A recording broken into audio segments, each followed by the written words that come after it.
오늘은 요한복음 19장 계속해서 하도록 하겠습니다. 17절부터 27절까지 함께 읽고 시작하도록 하겠습니다. 17절입니다. 그들이 예수님을 맡음에 예수님께서 자기의 십자가를 지시고 해골이라 하는 곳에 나아가시니 그들이 거기서 예수님을 십자가에 못 박을새 다른 두 사람도 그와 함께 좌우편에 못 박으니 예수님은 가운데 있더라. 빌라도가 패를 써서 십자가 위에 붙이니 나사렛 예수 유대인의 왕이라고 기록되었더라. 예수님께서 못 박으신 곳이 성에서 가까운 고로 많은 유대인이 이 패를 읽는데 히브리와 로마와 헬라말로 기록되었더라. 유대인의 대제사장들이 빌라도에게 이르되 유대인의 왕이라 쓰지 말고 자칭 유대인의 왕이라 쓰라 하니 빌라도가 대답하되 내가 쓸 것을 썼다 하니라. 군인들이 예수님을 십자가에 못 박고 그의 옷을 취하여 네 깃을 나눠 각각 한 깃씩 얻고 속옷도 취하니 이 속옷은 호지 아니하고 위로부터 통으로 짠 것이다. 군인들이 서로 말하되 이것을 찢지 말고 누가 얻나 제비 뽑자 하니 이는 성경에 그들이 내 옷을 나누고 내 옷을 제비 뽑나이다 한 말씀을 응하게 하려 함이러라. 군인들은 이런 일을 하고 예수님의 십자가 곁에서 그의 어머니와 이모와 글로비의 아내 마리아와 막달라 마리아가 섰는지라. 예수님께서 자기의 어머니와 사랑하시는 제자가 곁에 서 있는 것을 보시고 자기 어머니께 말씀하시되 여자여 보소서 아들이니이다 하시고 또 그 제자에게 이르시되 보라 내 어머니라 하신대 그때부터 그 제자가 자기 집에 모시니라.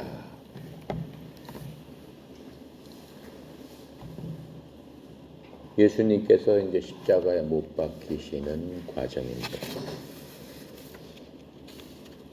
사도신경, 우리가 외우는 사도신경 있죠?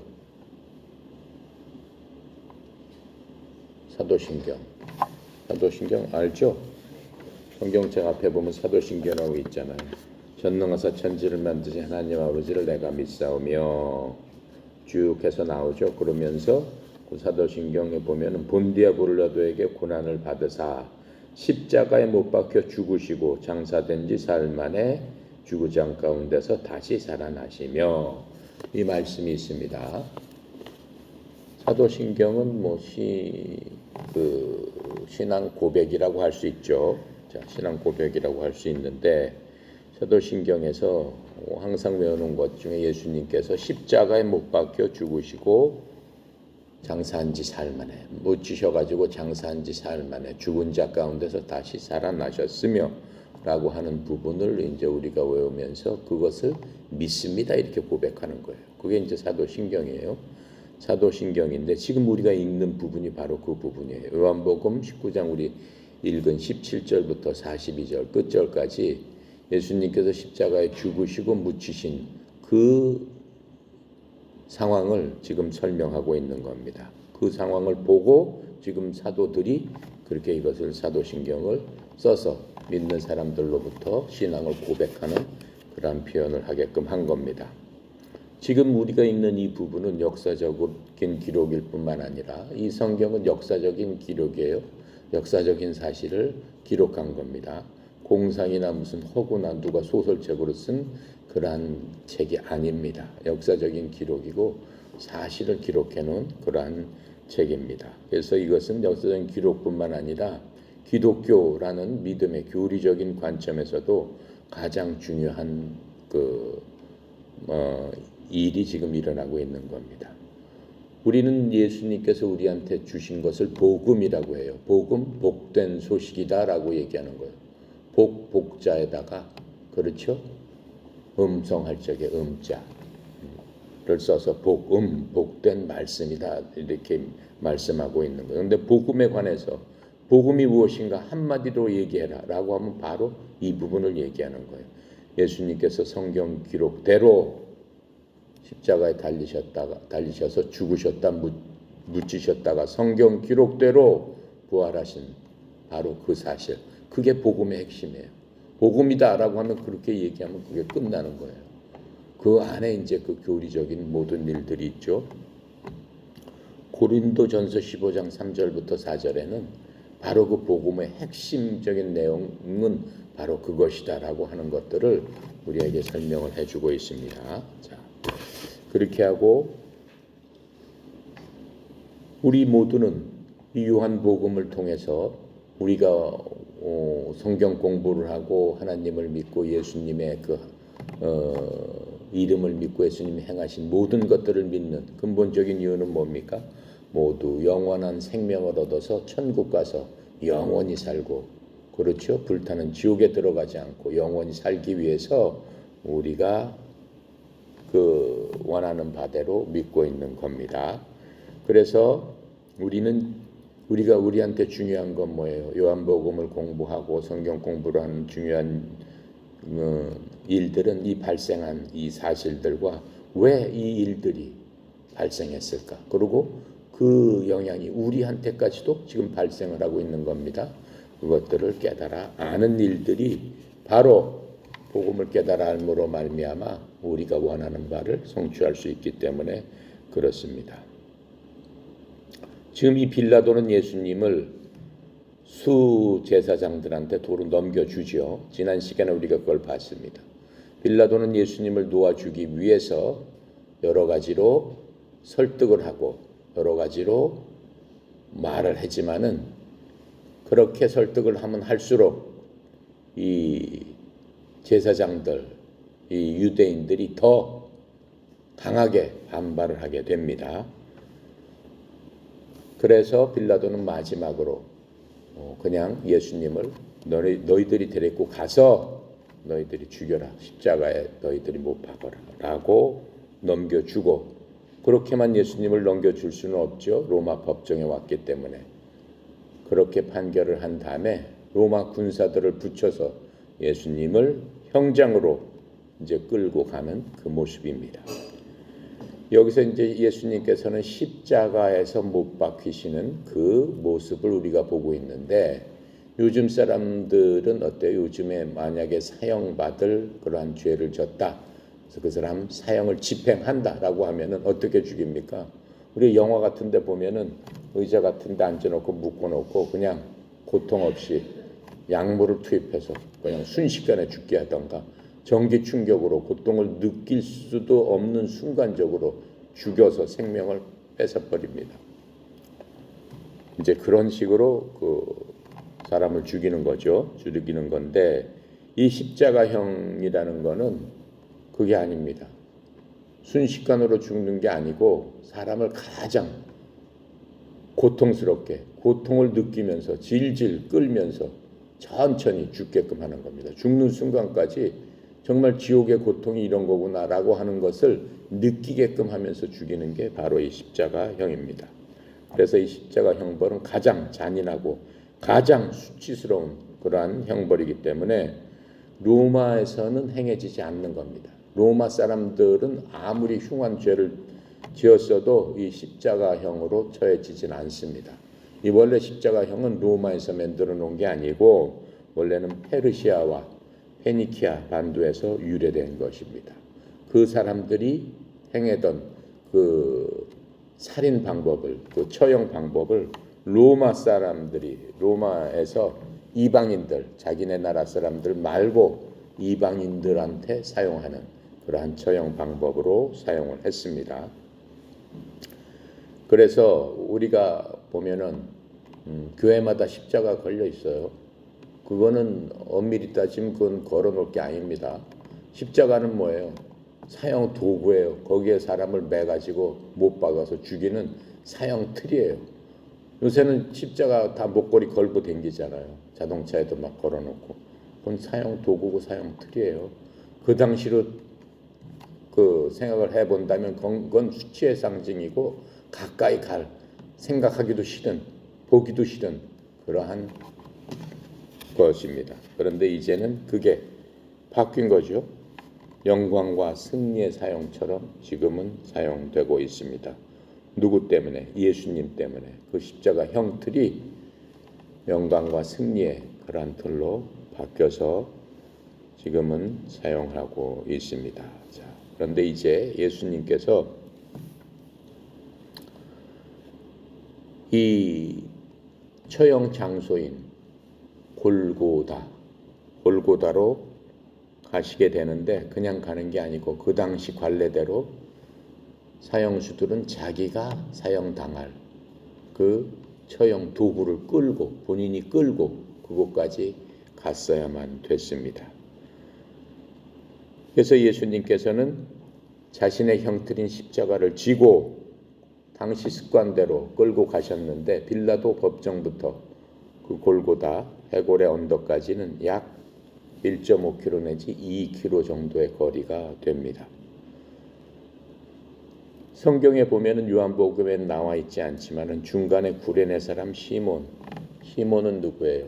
에티오피아에서 온 사람인데 그 사람들도 유월절에 이스라엘의 그 자손이겠죠. 유월절을 지키기 위해서 이방 땅에서 온 그 구레네 사람 시몬이 예수님을 대신해서 중간쯤에서 십자가를 지고 가게끔 하는 그런 광경을 우리가 다른 성경책에서 볼 수 있습니다. 이 십자가는 뭐예요? 아주 중죄인들, 십자가를 끌고 가는 사람은 진짜 중죄인들, 아주 흉악한 중죄인들만이 이 십자가형에 해당하는 거기 때문에 끌고 가는 것 자체가 저 사람은 중죄인이구나 라고 하는 것들을 나타내는 겁니다. 그런데 예수님께서는 죄가 없으신 분인데도 불구하고 그 십자가 형틀을 끌고 가시는 그러한 것들을 우리가 지금 보고 있는 겁니다. 자, 그렇게 하고 그 십자가를 중간에서 끌고 오고 있는 그 구레네 사람 시몬에 대해서 다른 성경에서는 또 그분에 대해서 얘기를 하고 있죠. 마가복음 15장 20절부터 21절까지 이렇게 써 있습니다. 그들이 그분을 조롱한 뒤 그분에게 예수님께 자주색 옷을 벗기고 예수님에게 도로 예수님의 옷을 입혀 십자가에 못 박으려고 예수님을 끌고 나가더라 하고 21절에 보면은 알렉산더와 루포의 아버지 구레네 사람 시몬이 시골에서 와서 지나가매 그들이 그에게 억지로 그분의 십자가를 지게 하고 라고 나와 있습니다. 마가복음에. 자, 그리고 그 로마서 16장 13절에 보면은 한참 시간이 지난 다음에 그 십자가를 졌던 루포에 대해서 얘기하고 있어요. 십자가를 졌던 사람은 루포의 아버지 구레네에서 온 사람 구레네 사람 시몬이었고 이 시몬의 아들이 루포죠. 그런데 로마서 16장 13절에 주 안에서 선정된 루포와 그의 어머니 곧 나의 어머니께 문안하라 라고 하면서 결국은 시몬의 아들 루포가 신앙적으로는 굉장히 훌륭한 사람으로 성장했다라고 하는 것을 바울 서신인 로마서를 통해서 알 수 있습니다. 바울이 루포의 어머니한테 나의 어머니께 문안하라라고 하면서 루포하고 그 어머니에 대해서 이렇게 칭송하는 그런 모습을 볼 수 있습니다. 17절에 그들이 예수님을 맡음에 그들이 누구예요? 이제 유대인들한테 예수님을 넘겨줬습니다. 예수님께서 자신의 십자가를 지시고 해골 즉 골고다 히브리 말로는 골고다라고 합니다. 골고다라는 뜻이 두개골 이 해골을 골고다라고 히브리 말로 얘기를 합니다. 그리고 라틴어로는 갈보리가 골고다입니다. 갈보리 산 위에 십자가 섰으니 즉 그게 골고다 산 위에 십자가 섰으니 같은 얘기예요. 라틴어로는 갈보리, 히브리 말로는 골고다 똑같은 말을 지금 얘기하고 있습니다. 누가복음 23장 26절에도 예수님께서 십자가를 지고 처형장으로 가시는 중간에 그 시몬이라는 사람이 또 나옵니다. 마가복음하고 또 누가복음 23장 26절에 보면 그들이 예수님을 끌고 가다가 시골에서 오고 있는 시몬이라는 구레네 사람을 붙잡아 그에게 십자가를 지워주고 그가 예수님 뒤에서 그것을 지고 가게 하였더라 라고 하면서 나오고 있습니다. 또 누가복음 23장 33절에는 이제 갈보리라고 골고다를 똑같은 말로 라틴어로 해서 누가는 그렇게 쓰고 있습니다. 그들이 갈보리라 하는 곳에 이르러 거기에 그분의 십자가에 못 박고 그 범죄자들도 그렇게 하니 하나는 오른편 하나는 왼편에 있더라 라고 해서 골고다는 곧 갈보리를 뜻하는 것이구나 라고 하는 것을 우리가 알 수 있죠. 예수님께서 이렇게 자신의 십자가를 지고 이렇게 가시는 그 모습은 우리가 창세기 22장 6절에 보면 아브라함이 자기 아들 이삭을 데리고 하나님의 말씀에 순종하면서 제단 위에 자기 아들을 올려놓고 죽이기 위해서 데리고 갈 적에 자기 아들 이삭이 번제되나 쓸 나무를 이삭에게 지우고 가게 했던 그 모습과 지금 흡사합니다. 이삭은 예수님을 예표하기 때문에 그 모습대로 예수님도 자기 처형 도구를 쥐고 가시는 것을 우리가 이렇게 볼 수 있는 겁니다. 18절에 그들이 거기서 예수님을 십자가에 못 박을새 다른 두 사람도 그와 함께 좌우편에 못 박으니 예수는 가운데 있더라. 십자가형을 받았을 적에 예수님만 십자가형으로 그 재판결을 받은 게 아니라 예수님 옆에 두 사람의 흉악범을 해서 예수님도 그들한테는 흉악범이었겠죠. 그들 판단에는 세 사람의 흉악범을 십자가에 이제 형으로 처단을 하는데 예수님이 가운데 양쪽에 다른 흉악범 둘이서 서 있게 됩니다. 예수님께서는 그 악명 높은 아주 그 십자가형을 받을 정도면은 정말로 누구한테나 끔찍한 그 사람들 사이에 십자가에 달리심으로써 수치심을 더하게 한 겁니다. 수치심을 더 하도록 모든 사람들한테 그렇게 보이도록 누가 이렇게 유도를 한 거예요. 유대인, 예수님의 같은 민족인 그 유대 민족의 지도자들이 이렇게 꾸며놓게 된 겁니다. 이 부분에 대해서는 이미 하나님께서 이사야를 통해서 대언하도록 하신 겁니다. 이사야서 53장 12절에 보면 이렇게 나와 있어요. 그러므로 내가 그로 하여금 위대한 자들과 몫을 나누게 하리니 그가 강한 자들과 노력한 것을 나누리라. 이는 자기 혼을 쏟아 부어 죽기까지 하며 범법자들과 함께 계수되었기 때문이니라. 범법자들과 함께 계수되었잖아요, 지금. 그렇죠? 범법자들 2명과 함께 예수님도 그 중에 한 무리로서 이렇게 숫자로 씌어져서 십자가에 서 있게 되는 그러한 것들을 예수님 오시기 전 700년 전에 이사야가 이렇게 대언을 한 그 구절을 우리가 확인을 할 수가 있습니다. 19절입니다. 19절부터 22절까지 자, 한꺼번에 해보도록 하겠습니다. 19절 빌라도가 패를 써서 십자가 위에 붙이니 나사렛 예수 유대인의 왕이라 기록되었더라. 자, 이제 빌라도가 형틀 위에다가 죄인들의 제목을 써서 붙입니다. 그때는 죄인들이 형틀에서 이렇게 죽일 적에는 반드시 죄목을 무슨 죄로 죽는다라고 하는 것을 써서 붙이도록 되어 있습니다. 근데 빌라도는 뭐라고 써서 붙이라고 했냐면은 유대의 왕 나사렛 예수 이렇게 써서 붙여라. 그게 죄목이에요. 유대의 왕 나사렛 예수 이렇게 붙이라고 했습니다. 19절에 지금 그렇게 얘기를 하고 있죠. 20절에 뭐라고 그래요? 예수님께서 못 박히신 곳이 성에서 가까운 곳으로 많은 유대인이 이 패를 읽는데 이 패가 히브리말 또 로마말 또 헬라말로 기록되었다. 헬라 말은 그리스 말을 얘기하는 거예요.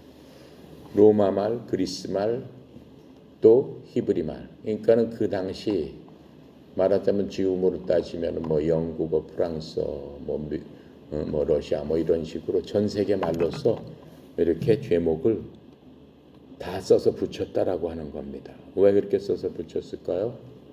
그냥 폼으로 써서 그렇게 붙인 게 아닙니다. 그 당시는 6월절 때였잖아요.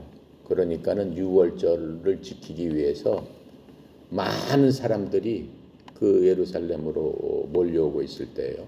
근데 예수님께서 십자가에 그 묻히신 갈보리, 거기는 어디냐면은 바로 그 산성 밖에, 그러니까 빌라도 궁정에서 약 2km, 1.5km, 2km 떨어진 곳에 언덕에 있었기 때문에 산성 밖에, 그 밖에 길을 통해서 센터로 들어오는 그 길목에 있었다라고 하는 거예요. 그러니까 오고 가는 많은 사람들이 그걸 볼 수 있는데 전 세계에서 많은 사람들이 모여들었기 때문에 그 세계 언어로 써가지고 그렇게 볼 수 있게끔 이렇게 만들어 놓은 겁니다.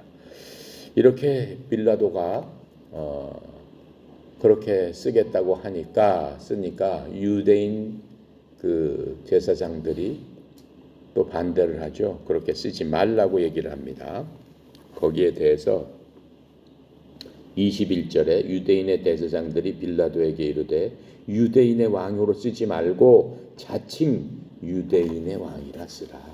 그러니까 누가 이 사람을 유대인의 왕이라고 한 게 아니고 본인이 나는 유대인의 왕이라고 했다라고 이렇게 써라라고 했더니 빌라도가 거절을 합니다. 빌라도가 거절한 이유는 무엇일까요? 빌라도는 유대 종교자들의 그 속마음을 다 알고 있었고 유대 종교 지도자들이 잘못된 것들을 다 알고 있었습니다. 로마 법정에서 3번이나 빌라도가 이 사람은 죄가 없다라고 분명하게 이 유대 지도자들을 향해서 말했음에도 불구하고 유대 지도자들은 그렇게 하지 않으면 저 사람을 십자가에 못 박게 하지 않으면 폭동을 일으키겠다고 어떻게 한 거예요? 빌라도를 억압을 하고 압박을 한 겁니다. 빌라도는 어떻게 했어요? 예수님을 하고 보면 볼수록 자기 마음속에서 두려움이 생겼고 이 사람이 정말로 종교적으로 그들의 왕이구나라고 하는 확신을 갖게 된 겁니다. 빌라도가 그렇게 명패로 쓴 것은 자기의 믿음을 마지막까지 그렇게 표시를 해놓고 한편으로는 유대의 지도자들의 그러한 이율배반적인 그렇죠. 그 유대 지도자들의 어떤 가식적인 것, 추악한 것, 거기에 대항해서 본인이 생각한 대로 그대로 써놨던 겁니다. 근데 이 명패에서는 지금 세 국가말로 썼다고 그랬죠. 히브리어는 유대인들의 말입니다. 히브리어는 종교적인 언어입니다. 하나님의 백성들이기 때문에 종교적인 그러한 그 언어였고 그리스어는 그 당시에 철학적이고 그 히랍 플라톤이 있었고 아리스토텔레스가 있고 그 당시에 뭐 많은 철학적인 학파들이 있었던 그 언어가 바로 그리스어입니다. 또 하나 로마어는 지금까지도 모든 사법체계가 로마법을 기본으로 하고 있어요.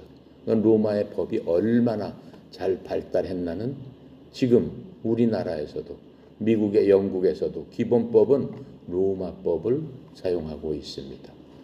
그래서 이 철학적인 것, 신앙적, 종교적인 것, 그 다음에 법적인 그 모든 것을 합해서 어떻게 한 거예요? 예수님을 죽였다라고 하는 것들을 우리가 알 수 있습니다. 그렇게 함으로써 많은 민족들, 많은 국가 사람들이 모이는 장소에 이렇게 십자가에서 못 박혀서 돌아가시게 됐다고 하는 것들을 우리가 볼 수 있습니다. 그럼 예수님께서는 십자가에서 무슨 일을 하신 겁니까? 예수님은 그야말로 온 세상 사람들을 위해서 일을 하신 바로 그 것입니다. 그래서 이 복음서 요한이 지금 쓰고 있는 이 복음서에서는 세상보다 크신 그리스도의 사역을 강조하고 있음을 우리가 알 수 있습니다. 빌라도가 이렇게 이 사람은 유대인의 왕입니다. 유대인의 왕 나사렛 예수라고 썼을 적에 자기도 그러한 마음을 갖고 썼어요. 예수님을 바라본 신문한 마음, 또 이 유대인 종교 지도자들의 그런 사특한 악한 그런 것들에 대응해서 자기가 느낀 바를 썼지만 복음에 대해서 뭐 알아요? 모르죠. 빌라도는 그러한 자기의 그 마음을 해서 쓴 거는 사실이지만은 그렇게 우연히 쓴 것 자체가 어떻게 됐다는 거예요. 옆에 매달린 강도 한 명이 바로 이 사람이 왕이구나라고 하는 그것을 보고 압니다. 뭘 알았겠어요? 그 강도였더라도 소문을 들어서 알잖아요. 근데 실제로 그 소문에 있었던 많은 사람들의 우러러봤던, 그렇죠? 가난하고 또 고아와 과부의 친구였던 바로 예수님, 그분이 무슨 일을 했던가는 강도라도 들어서 알았을 것이다 라고 하는 거예요. 마음으로 동화하고 느끼진 못했지만은, 하지만 자기 옆에 있는 바로 그분의 명패를 보니까 이 사람이 바로 그 사람이네 라고 봤을 적에 그것을 보고 그 강도가 어떻게 돼요? 매달리는 그 순간에 예수님께 나중에 나오겠지만 뭐라고 얘기를 해요? 주여라고 고백을 합니다. 주여. 예수님 돌아가시기 전이죠. 그 강도도 죽기 전이죠. 잠시 후면 예수님은 돌아가고 강도도 죽습니다. 몇 분 후면 죽는데 예수님께 마지막으로 옆에 강도가 얘기를 하잖아요. 주여, 주님 나라 임하실 적에 저를 어떻게 기억해 주시옵소서. 그랬더니 예수님께서 강도를 한테 뭐라고 말씀하세요? 모기 같은 소리로 말씀하셨겠죠. 진이 다 빠지고 피를 다 흘리셨기 때문에 뭐라고 말씀하세요? 오늘 내가 나와 함께 어디에 있으리라? 낙원에 있으리라. 이렇게 말씀하시면서 그 강도가 어떻게 돼요? 구원을 받는 놀라운 일들이 십자가 바로 거기서 일어나게 됩니다. 빌라도의 명패를 통해서 강도가 구원받게 되는 놀라운 은혜가 거기서 벌어지게 됩니다. 물론 예수님께서 그 강도를 어떻게 구원하신 거죠. 그 강도의 낙원에 있게 되리라. 강도가 낙원에 있을 수 있어요? 그 십자가에서 죽어도 마땅한 그 사람은 진짜 노토리우스, 아주 악명이 높은 사람인데, 그래서 십자가에서 지금 처형을 받게 됐는데 어떻게 낙원에 있으리라라고 얘기를 하냔 말이에요. 죽으면 지옥 가야지, 또 심판 받아야 되는데. 왜 그래요? 예수님께서 십자가에 달리셔서 강도 대신에, 그렇죠? 어떻게 하신 거예요? 강도의 죄를 대신해서 머리에 가시관을 쓰시고 못이 박히시고 등에 채찍질로 해서 등이 완전히 갈기갈기 찢어지시는 그러한 고통이 바로 옆에 강도의 죄를 내가 대신 쥐고 내가 너를 깨끗하게 했기 때문에 너는 어디로 갈 수 있다? 죄 없는 사람이 갈 수 있는 그 낙원에 내가 갈 수 있다. 그러시면서 내가 오늘 나와 함께 낙원에 있으리라. 무슨 얘기예요? 내 죄를 내가 다 짊어지고 가니까 너는 낙원에 갈 수 있다. 왜 그래? 주여라고 얘기를 했잖아요. 당신은 나의 주인이십니다. 그렇죠? 나를 구원해 주소서. 그 얘기예요. 그렇죠? 자, 놀라운 은혜예요. 자, 그래서 예수님이 도시 밖에서 그렇게 달리심으로 말미암아 모든 사람들이 어떻게 했어요? 그 예수님의 처절함을, 고통을 다 볼 수 있었습니다. 지금도 성지 순례라고 가면은 예수님께서 십자가에 달리신 골고다 언덕이라는 데를 가게 됩니다. 가게 되는데 사실은 그곳은 지금 2000년 전에 예수님이 돌아가신 그 장소, 또 예수님께서 이 기록 영화에 보니까는 성지순례 간 사람들이 빌라도의 법정부터 시작해서 그 예수님께서 짊어지신 그 십자가 형틀을 끌고 약 1.5km, 2km까지 되는 그 골고다 갈보리 언덕까지 지고 가는 그러한 체험도 사람들이, 관광객들이 성지순례 때 하더라고요. 근데 그 길이 뭐 여기서 구레네 사람 시몬을 만났던 곳, 로마 여기서 예수님께서 쓰러져서 물을 마시던 곳, 무슨 곳 쭉 이정표로 해서 쭉 그걸 해놨어요. 골고다 언덕까지. 그건 맞지 않죠. 왜 그러냐면은 사실은 그 길하고 그 골고다 언덕 자체도 엄청 다 회파됐어요.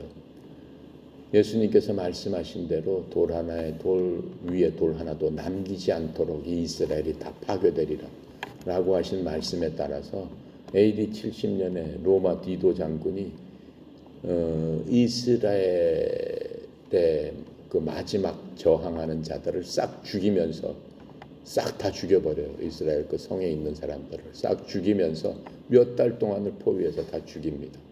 죽이면서 이스라엘 성전, 이스라엘 집 완전히 다 파괴해버려요. 그리고 그곳을 완전히 황폐로 만들어버리고 예루살렘을 황폐하게 만들어버리고 이스라엘 사람들을 다 쫓아내가지고 길이고 집이고 뭐고 거의 그냥 다 폐허로 돼버리고 지형조차도 완전히 다 파괴해버려요. 실질적으로는 예수님께서 다니시던 또 예수님께서 곧 고행을 하시면서 갈보리로 가셨던 그 길들은 사실은 정확한 위치를 지금은 알 수도 없을 만큼 로마 시대 때 다 파괴가 되었다라고 하는 것들을 우리가 역사적으로 알 수 있습니다. 자, 그렇게 하고 23절에 보니까 군인들이 예수님을 십자가에 못 박고 그의 옷을 취하여 네 깃을 나눠서 각기 한 깃씩 얻고 속옷도 취하였다고 그랬어요. 이 속옷은 호지 아니었고 위로부터 통으로 짠 것이라. 말하자면 이 속옷은 그냥 통으로 돼 있어요. 이게 서로 그 연결한 게 아니고 그냥 통으로 그냥 그 만들어진 그 옷으로 됐다라고 했어요. 예수님이 이제 십자가에 못 박히시고 모든 사람이 볼 수 있도록 공중에 매달아 놓은 거죠. 6월절 기간이기 때문에 많은 사람들이 바로 이제 그 도구실을 방문하면서 갈보리에서 예수님은 너무나 유명했습니다. 그 당시에 너무나 잘 알려지신 분이었고 유명하신 분이었기 때문에 많은 사람들이 오고 가면서 또 일부러라도 그것을 보기 위해서 수많은 사람들이 그 처형 그 장면을 보기 위해서 모였을 것입니다. 이 암울한 광경을 보려고 수많은 사람들이 모였습니다. 그런데 그곳에서 그 로마 병사들은 처형장에서 보통 로마 병사들은 그 소지품, 사형수의 소지품을 나누어 갖는 것이 그 로마 병사들의 특권이었어요. 그 사람이 갖고 있었던 모든 것들을 나눠서 갖는 거예요. 그래서 로마에서는 보통 백부장이 4명의 호위 군사들을 데리고 다니는데 예수님께서는 그 당시에 유명하신 분이었고 또 빌라도가 생각하기에 예수님을 그렇게 죽이게 되면은 혹시라도 예수님을 따르던 많은 사람들이 있었기 때문에 반란이 일어나지 않을까 생각해서 아마도 더 많은 군사들을 배치를 했을 것입니다. 그래서 이 사형수들이 이제 나눠 갖게 되는 거는 이 군사들이 나눠 갖게 되는 거는 예수님께서 뭘 갖고 계셨겠어요? 유대인들이 쓰는 머리에 쓰는 터번, 그 다음에 신발, 샌들, 그 다음에 여기서 보니까 통째로 짠 옷, 그 다음에 겉옷, 속옷 이런 것들이 전부 다겠죠.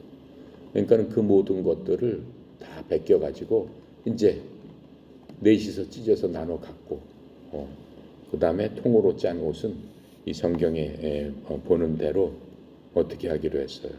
제비를 뽑아서 24절에 보면은 제비를 뽑아서 군인들이 서로 말하되 이것은 찢지 말고 누가 없나 제비를 뽑자 하니 이 제비를 뽑아서 옷은 나눠 갖자라고 지금 서로 합의를 하게 된 것입니다. 이 통옷을 제비로 뽑아서 나눠 갖자라고 한 것은 시편 22편 18편에 보면은 그 말씀이 나와요. 다윗이 다윗은 어느 때 사람이에요? 예수님 오시기 전 1000년 전 사람이에요. 이스라엘의 첫 두 번째 왕. 그 다윗이 시편 22편에 예수님에 대해서 그 당시 1000년 전에 예수님에 대해서 하나님의 영께서 다윗을 통해서 시편에 다 적어놓은 거예요. 시편 22편을 가보겠습니다. 구약이죠. 시편 22편 구약 817페이지에 있습니다. 구약 817페이지. 시편 22편에 있어요.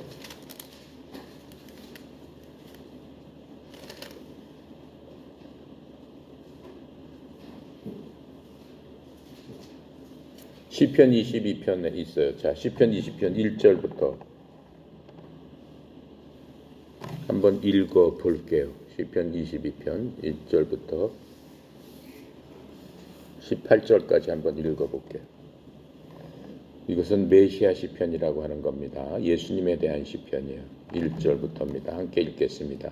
내 하나님이여 내 하나님이여 어찌하여 나를 버리시나이까? 어찌 나를 멀리 돕지 아니하시오며 내 신음소리를 듣지 아니하시오.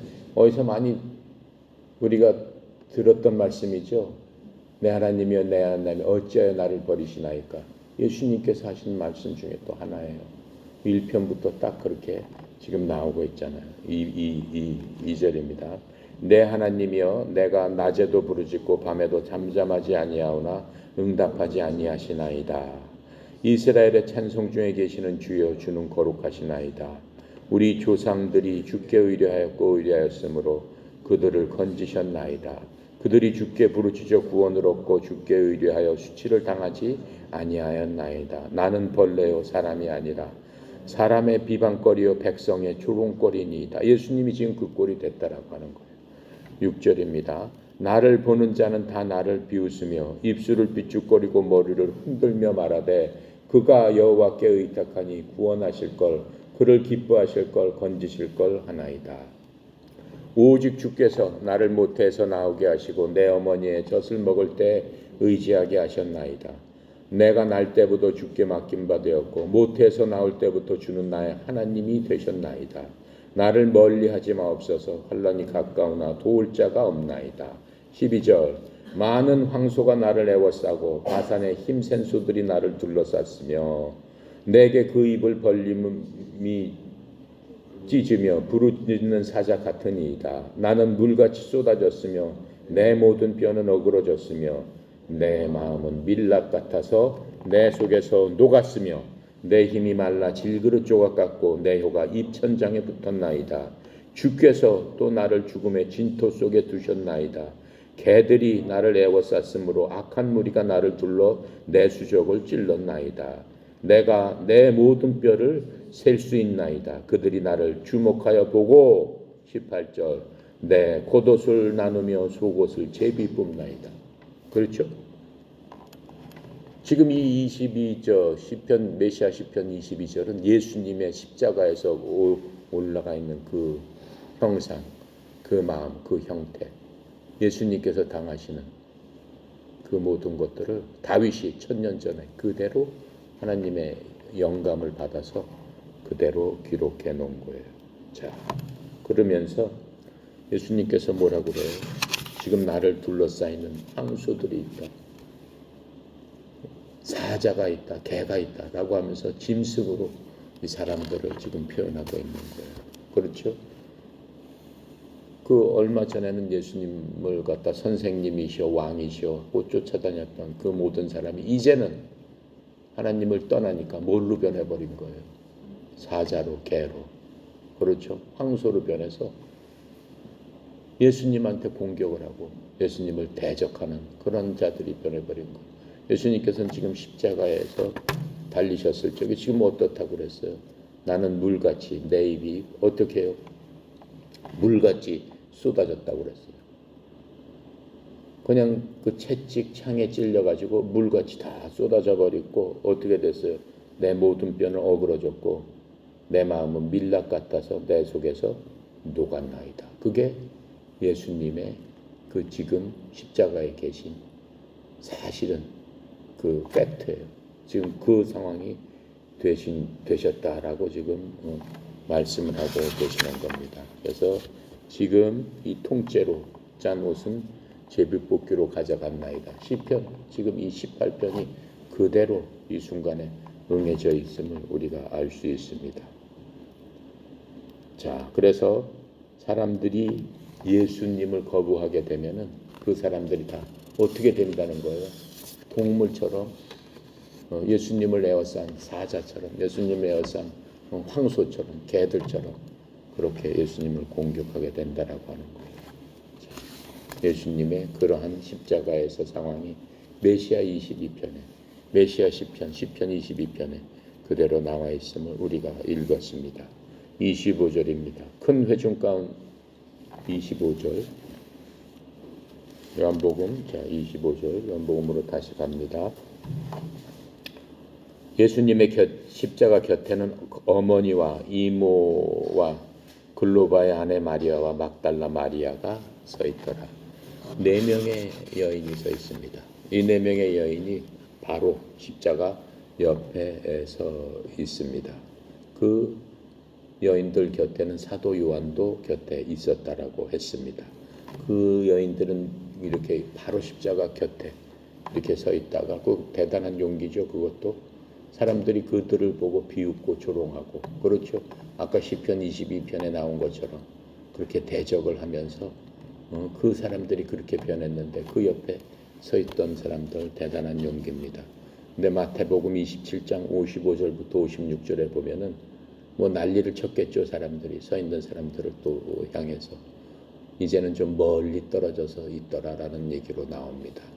마태복음 27장 55절부터 56절에 보면은 거기에는 예수님을 섬기며 갈릴리로부터 그분을 따라온 많은 여자들이 멀찍이 떨어져서 바라보고 있었는데, 이제 이렇게 하면서 멀찍이 떨어져 있는 그 여인들을 보게 됩니다. 그 가운데는 막달라 마리아와 야고보와 요셉의 어머니 마리아와 또 세베대의 아이들의 어머니가 있더라라고 하면서 마태복음에서는 또 그렇게 설명을 해주고 있습니다. 이 요한복음에서 4명의 그 여인들이 특정해서 이렇게 딱딱 집어서 나오고 있죠. 첫 번째는 예수님의 어머니인 마리아, 그 다음에 어머니의 자매이며 야고보와 요한의 어머니인 살로메, 그 다음에 글로바의 아내인 마리아, 그 다음에 막달라 마리아, 이렇게 해서 4명의 여인이 십자가 옆에 있었더라라고 요한이 지금 쓰고 있습니다. 이 사람들은 어떻겠어요? 모든 사람들이 증오하고 조롱하는 가운데 서 있었겠죠. 그렇죠. 하지만 예수님께서는 그렇게 서 있는 그 사람들의 서 있음을 알고 계십니다. 예수님한테는 어떻게 보면 큰 위로가 되셨을 겁니다. 요한복음에서 예수님의 어머니가 마리아로 나오죠. 마리아가 처음 요한복음에서 나오는 것은 가나의 혼인잔치인 요한복음 2장 1절부터 11절에 예수님의 어머니에 대해서 지금 얘기하고 있습니다. 바로 그 어머니가 이제는 요한복음 19장에서 보면은 이제는 예수님의 뭘 준비하려고? 장례식을 준비하기 위해서 예수님 옆에 십자가 옆에 서 있던 그러한 것들을 알 수 있습니다. 그런데 성경에서는 특별히 예수님의 육신적인 어머니 마리아에 대해서 예언한 게 있어요. 누가복음 2장 34절부터 35절에 보면은 이렇게 써 있어요. 시므온이라고 하는 유명한 선지자가 있었어요. 대언자가 있었어요. 시므온은 마리아가 동정녀로서 결혼을 안 한 사람인데 아기를 배웠어요. 아기를 배워서 시므온을 보게 됐는데 시므온이 그들을 축복하고 아이의 어머니 마리아에게 이르되, 마리아의 어머니한테 예언을 하는 거예요. 보라, 이 아이는 이스라엘에서 많은 사람을 넘어지게 하고 다시 일어나게 하기 위해 세워졌으며 또 비방을 받는 표적이 되기 위해 세워졌나니. 그러면서 참으로 칼이 내 혼도 찔러 꿰뚫으리라 이렇게 얘기를 해요. 자, 바로 이 순간이에요. 그 시므온이 예수님의 어머니, 육신의 어머니 마리아한테 예언한 그것이 이루어지는 바로 그 순간이에요. 예수님께서 십자가에 못 박혀, 자기 아들이 십자가에 못 박혀 만신창이가 돼서 죽어가는 꼴을 보니까는 그 마음이 어떻겠어요? 참으로 칼이 내 혼도 찔러 꿰뚫으리라 라고 하는 그 고통의 심정, 그 고통을 시므온이 진작에 예언했던 그것이 이루어지는 순간입니다. 그래서 마리아는 십자가의 앞에 서서 보통의 엄마 같았으면 어떻게 하겠어요? 막 소리 질렀을 거 아니에요. 내 아들은 그런 아들이 아니다. 이건 잘못된 판단이다. 잘못된 판결이다. 사람들 이건 잘못된 겁니다. 왜 그래요? 예수님 제자들도 있었고 그 예수님을 따라다니는 사람도 있었고 다 보고 있었으니까 그 사람들한테 얘기했을 거. 너희들도 알지 않느냐? 내 아들이 무슨 잘못을 했느냐? 가난한 사람을 도와줬고 병자를 고쳐줬고 안진뱅이 일으켰고 소경이 일으켰고 문둥병 고쳐줬고 죽은 자를 살리고 수천 명 수만 명을 그냥 먹여주고 그런 거밖에 없는데 이 아들이 무엇을 잘못했느냐? 하나님의 말씀을 전한 것밖에 없지 않느냐라고 소리치고 외치고 했었을 거 아닙니까? 근데 아무 얘기도 안 했어요. 아무 얘기도 안 하고 그냥 침묵하고 눈물만 흘리고 아들이 죽어가는 것을 그냥 보고만 있었습니다. 왜 그랬을까요? 바로 이 마리아의 침묵은 바로 예수님, 바로 그 그리스도가 하나님의 보낸 무엇이다? 메시아였다, 구원자였다, 그리스도였다라고 하는 것을 증언하는 겁니다. 침묵으로 증언하는 겁니다. 그래서 아무 말도 안 하고 그 옆에 서서 눈물만 흘리고 있는 것들을 볼 수 있습니다. 자, 26절, 27절입니다.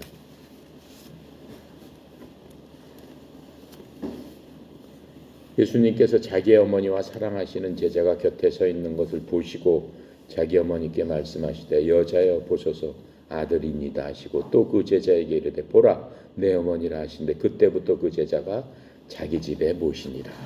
예수님께서 이제 거의 돌아가실 지경이 됐어요. 돌아가실 지경이 됐는데 이렇게 보니까 아까 그 4명의 여인들이 서 있었고 옆에 요한이 있었다고 그랬잖아요. 어머니한테 끝까지 자기의 사랑을 돌아가시면서도 확인시켜 주는 거예요. 여자여 보소서 이렇게 어머니라고 얘기 안 하죠. 이제는 메시아로서 하나님으로서 십자가에 달려서 모든 사람의 죄를 짊어지고 가시는 입장이에요.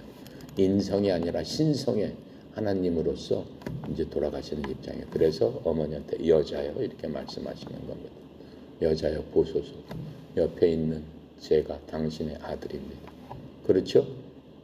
아들로서 입양을 하게끔 해주시는 거예요. 그러면서 그 제자, 사랑하는 제자, 요한이 가장 믿음직한 제자였죠.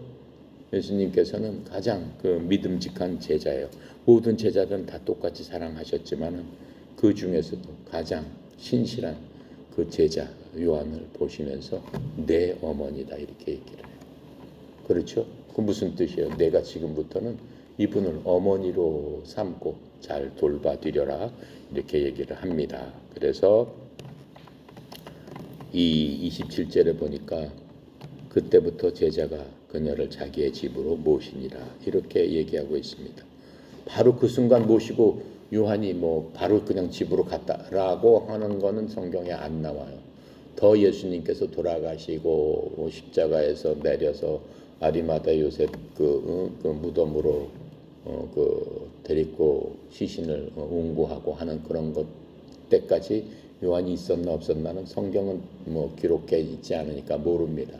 하지만 그 순간부터 요한은 그 마리아를 자신의 어머니로 잘 섬겼다라고 하는 거예요. 그것은 사도행전 1장 14절에 보면 이렇게 나옵니다. 이들이 다 여자들과 예수님의 어머니 마리아와 그분의 형제들과 함께 한 마음이 되어 기도와 간구를 계속하더라. 사도행전 1장 14절은 뭐예요? 예수님께서 부활하시고, 그렇죠? 승천하신 다음에 성령을 받기를 기다리면서 다락방에 모여서 형제들과 예수님의 어머님까지 그렇게 모여서 기다리고 있었다라고 하는 것을 우리가 봄으로 어떻게 하는 거예요? 요한이 마리아를 잘 섬겼구나라고 하는 것들을 우리가 잘 알 수 있습니다. 자, 28절, 29절, 30절입니다. 그 후에 예수께서 같이 읽겠습니다. 그 후에 예수님께서 모든 일을 이미 이루신 줄 아시고 성경에 응하게 하려 하사 이르되 내가 목마르다 하시니 거기 신포도주가 가득히 담긴 그릇이 있는지라. 사람들이 신포도를 적신 해면에 우슬초를 베어 예수님의 입에 대니 예수님께서 신포도주를 받으신 후에 이르시되 다 이루었다 하시고 머리를 숙이니 영혼이 떠나가시니라 라고 하면서 십자가에서 돌아가시는 그 모습이 보입니다. 다음 시간에는 예수님께서 7마디를 하세요. 여기 요한복음에는 7마디 다 나와 있지 않습니다.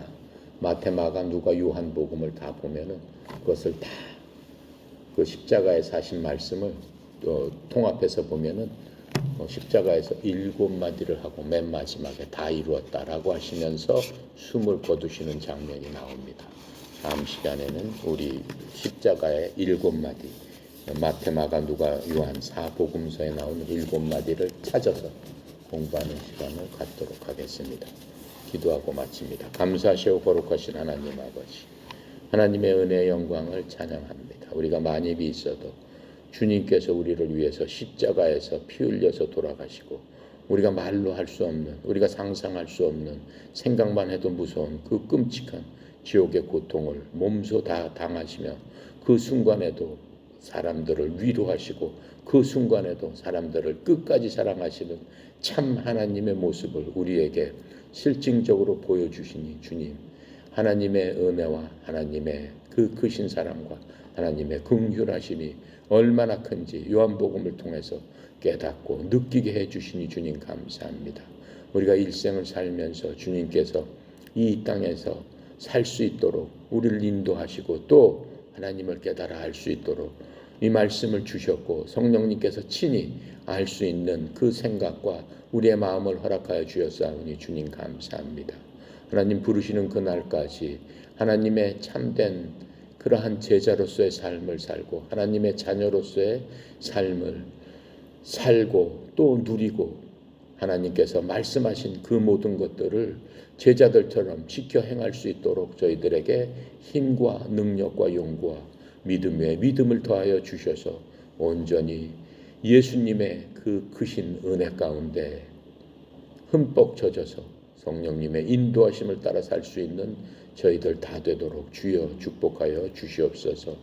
이 세상 일이 어떠할지라도 오직 이 세상보다 크신 주님께서 우리와 함께 하심으로 말미암아 우리가 생각하는 이 세상은 참으로 보잘것없고 참으로 지나가는 뜬 구름과 같은 그러한 것임을 온전히 깨달아 알고 우리의 소망이 참 하나님께 있고 우리 주 예수 그리스도가 마련해 주신 그 처소를 향해서 매일매일 발걸음을 걸어가는 저희들 믿음, 저희들의 소망 되도록 주여 도와주시옵소서.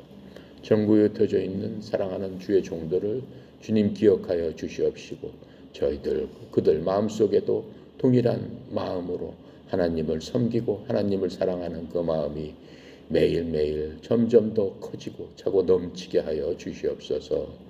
협회를 저희들에게 허락하시고 또 협회를 이끌어갈 수 있도록 동영희 이사장님, 저희들의 또 리더로서 믿음의 하나님의 귀한 딸로서 세워주시니 주님 감사합니다. 주의 종을 통해서 협회 들고 오고 나가는 모든 혼들 하나하나마다 하나님의 구원의 방주 가운데 복음의 크신 사랑 가운데 함께 품어줘서 하나님의 크신 그러한 은혜를 함께 나누며 함께 인도하는 주의 종으로서의 사명 잘 감당할 수 있도록 주님 축복하여 주시옵소서. 모든 것 아버지께 의탁드립니다. 감사드리며 예수 그리스도 이름으로 기도드렸나이다. 아멘.